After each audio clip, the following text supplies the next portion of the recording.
আসসালামু আলাইকুম ওয়া রাহমাতুল্লাহি ওয়া বারাকাতুহু। সম্মানিত দর্শক শ্রোতা, আজকে আমরা চাঁদ দেখা বিষয়ে কিছু আলোচনা করার চেষ্টা করব ইনশাআল্লাহ তাআলা।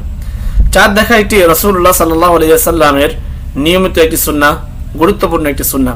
আমাদের সকলেরই উচিত প্রতি মাসে যখনই চাঁদ উদিত হয়, নতুন চাঁদ উদিত হয়, তখনই চাঁদ দেখা। আল্লাহ সুবহানাহু ওয়া তাআলা ইরশাদ করেছেন, ওয়াসআলুনাকা আনিল আহিল্লা কুল হিয়া মাওয়াকিতু লিন-নাসি ওয়াল হজ। তারা আপনাকে জিজ্ঞাসা করে চাঁদের সম্পর্কে, আপনি বলে দিন এর মাধ্যমে মানুষের জন্য এবং হজের জন্য সময় নির্ধারক। ইসলামের অনেক বিধানগুলো চাঁদ দেখার সাথে সম্পৃক্ত। যেমন আল্লাহ রাসূল সাল্লাল্লাহু আলাইহি সাল্লাম বলেছেন, সুমু লিরুইয়াতিহি ওয়া আফতিরু লিরুইয়াতিহি। এই যে চাঁদ দেখে তোমরা রোজা রাখো এবং চাঁদ দেখে রোজা ভঙ্গ করো।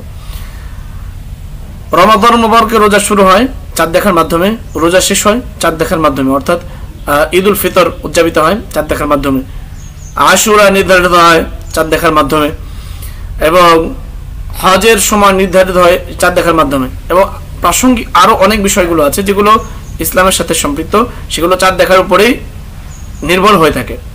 সুতরাং চাঁদ দেখা একটি গুরুত্বপূর্ণ ইবাদত। রাসূলুল্লাহ সাল্লাল্লাহু আলাইহি সাল্লাম নিয়মিত চাঁদ দেখতেন, আর যখনই চাঁদ দেখতেন এই দোয়াটি রাসূলুল্লাহ সাল্লাল্লাহু আলাইহি সাল্লাম পড়তেন, সেটা হলো আল্লাহুম্মা আহিল্লাহু আলাইনা বিল আমনি ওয়াল ঈমান ওয়াস সালামাতি ওয়াল ইসলাম রব্বি ওয়া রাব্বুকাল্লাহ।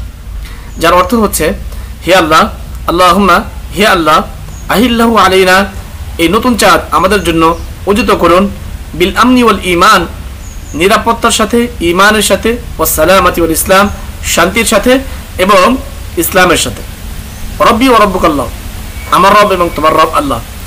এই দোয়াটা আমরা সকলেই শিখে নেওয়ার চেষ্টা করবো ইনশাআল্লাহ তাআলা। আমি আবারও রিপিট করছি, আল্লাহুম্মা আহিল্লাহু আলাইনা বিল আমনি ওয়াল ঈমান ওয়াস সালামাতি ওয়াল ইসলাম রব্বি ওয়া রাব্বুকাল্লাহ। ইনশাআল্লাহ আমরা সবাই চাঁদ দেখার চেষ্টা করব এবং এই দোয়াটি পড়ার চেষ্টা করব।